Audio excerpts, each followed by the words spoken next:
Para sa marami, si Benigno Ninoy Aquino Jr. ay isang bayani. Para sa kanyang mga anak, siya ay isang huwarang ama. Para kay Cory, siya ay asawa at best friend. At para naman sa iba, siya ay kabrad, kaibigan, at minsan pa nga ay naging karibal sa pag-ibig. Pero higit sa lahat, si Ninoy ay tao rin. May mga kakulangan, may mga pagkakamali, at dumaan din sa kabataan na minsan inilig, minsan nasaktan.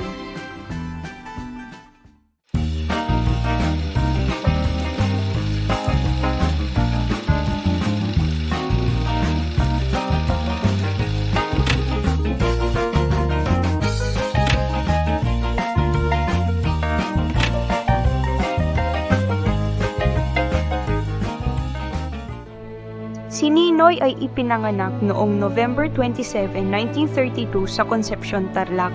Anak siya ni Senador Benigno Aquino Sr. at Aurora Aquino, mga mula sa pamilyang hasyendero.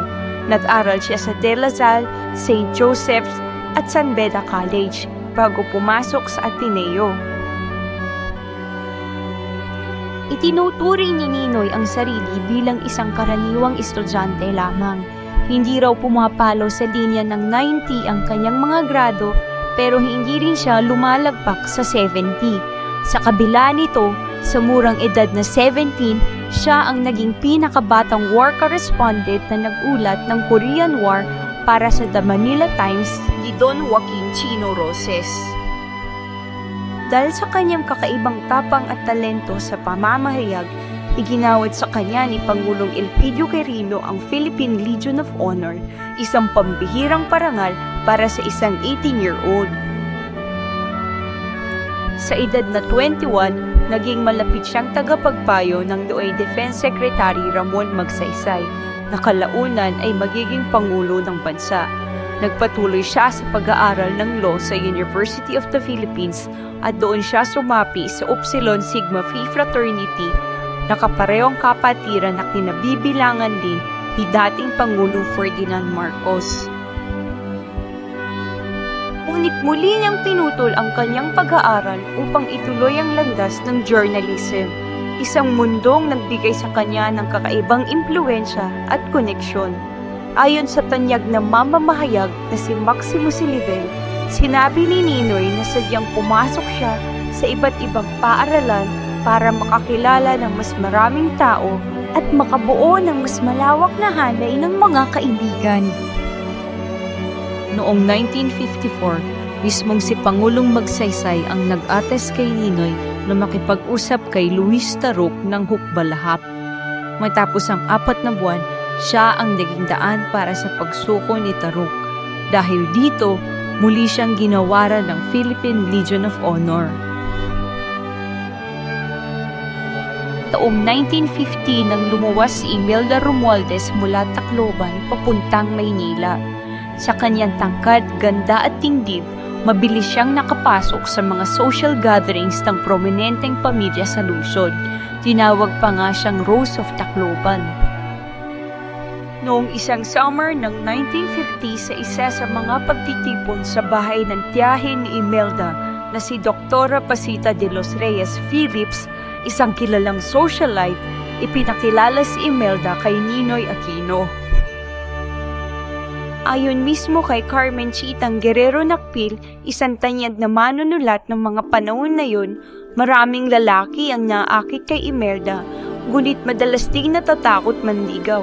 Ito'y dahil sa kanyang tindig at aura na parang beauty queen. Marami raw ang naiilang lumapit dahil sa tingin nila out of their league si Imelda. Ngunit iba si Ninoy. Bata pa lang siya, kilala na bilang palabiro. Magaling makipag-usap at may kumpiyansang hindi matitinag. Sa halip na ma-intimidate, lalo siyang nainganyo. Kaya't hindi siya nagdalawang isip na lumapit at ipakita ang kanyang interes kay Imelda. Inaya niya itong magsayaw at hanggang umabot na sa madaling araw ng umaga. Sa Maynila ay may mga pagkakataon na sinusundo ni Ninoy si Imelda sa kanyang trabaho sa eskolta. Sila din ay nakitang magkasama sa mga pagtitipon, mga sayawan at may mga tala na nag-swimming pa sila sa Paura River sa Pampanga. May mga kwento rin na sabay silang nagsisimba, isang pagpapakita na ang kanilang samahan ay hindi lamang nakasentro sa saya ng kabataan. Ngunit tulad ng maraming kwento ng kabataan, hindi lahat ng alaala ay nagtatagal. Ang mga kapatid ni Ninoy, maliban kay Lupita, ay hindi boto kay Imelda.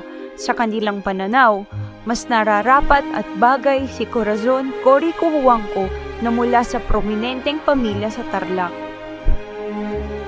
Dahil sa pressure na din ng pamilya ay pinutol na lang ni Ninoy ang pagpursu kay Imelda. Kalaunan, para kay Ninoy, ang episode nila ni Imelda ay isang summer idyll. Makalipas ang madaming taon sa mga usapan, ay nabanggit ni Ninoy na si Imelda ay maganda, ngunit antipatika. Nagpapakita at nagpapatunay na minsan ay nag-cruise ang kanilang landas. Matagal nang magkakilala sina Ninoy at Cory. Mula pagkabata, kilala na nila ang isa't isa dahil sa magkaugnay ang kanilang mga pamilya sa politika at negosyo sa Tarlac. Taong 1953, bumalik si Cory mula New York upang ipagpatuloy ang pag-aaral ng law sa Far Eastern University. Dito muling nagtagpo ang kanilang mga landas. Si Ninoy na nooy kilala na bilang batang mamamahayag at nagsisimulang politiko ay mabilis na nakalapit kay Cory. Hindi nagtagal, umusbong ang isang mabilis at matatag na pag-iibigan. Isang hit-and-run accident ang nagbunsod kay Ninoy na mag-propose kaagad kay Cory. Sa takot na mahiwalay sila, agad silang nagpakasal. Sa loob lamang ng 11 araw na engagement, ikinasal sila noong October 11, 1954 na siya ring anibersaryo ng kasal ng mga magulang ni Cory. Para kay Cory, hindi lang asawa si Ninoy, kundi best friend din niya. Si Ninoy at si dating Pangulong Marcos ay parehong miyembro ng Upsilon Sigma Phi sa UP College of Law. Tuwing Pasko, naging tradisyon na ni Ferdinand Marcos na imbitahan ang kanyang mga kapatid sa Upsilon Sigma Phi sa Malacanang. Dito sila nagtitipon para sa Christmas carols at salo-salo. At personal na nakikihalubilo si Marcos sa mga broads niya mula sa UP. Minsan nga, sinabi ni Marcos, broad is thicker than water. Ngunit kahit magkapareho sila ng fraternity, hindi ito naging hadlang sa kanilang matinding rivalry sa politika.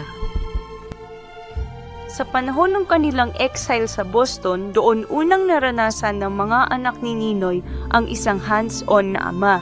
Kapag may kulog at kidlat, sama-sama silang nagtatago sa ilalim ng mesa at hindi lang basta pinapanood sila ng ama, kundi sumasama mismo si Ninoy para ipakita na kasama niya sila sa takot at laro.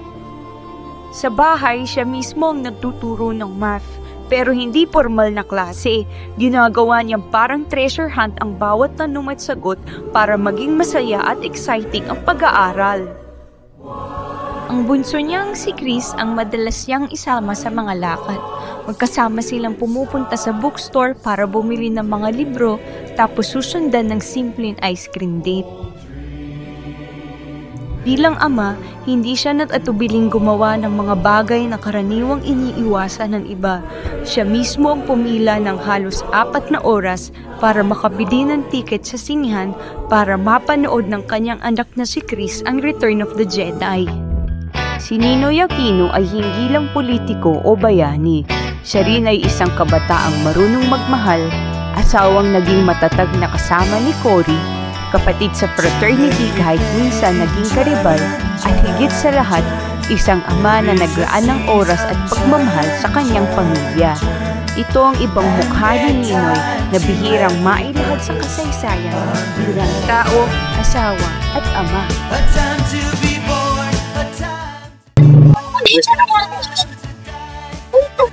Kaya kung wala ka lang ginagawa, tayo ko.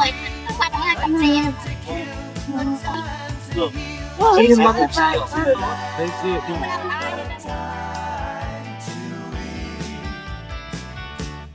To everything turn, turn.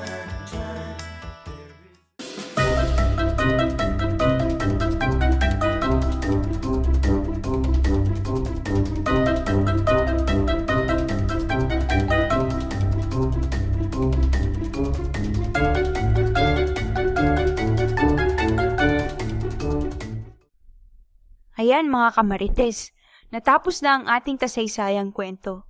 Sa channel na ito, pag-uusapan natin hindi lang ang mga sikat na bayani, kundi pati ang mga misteryo ng krimen, kababalaghan, pamahiin, at syempre ang mga tinatawag nating kwentong barbero. Kung may gusto kayong ipaimbestigang kwento, comment lang.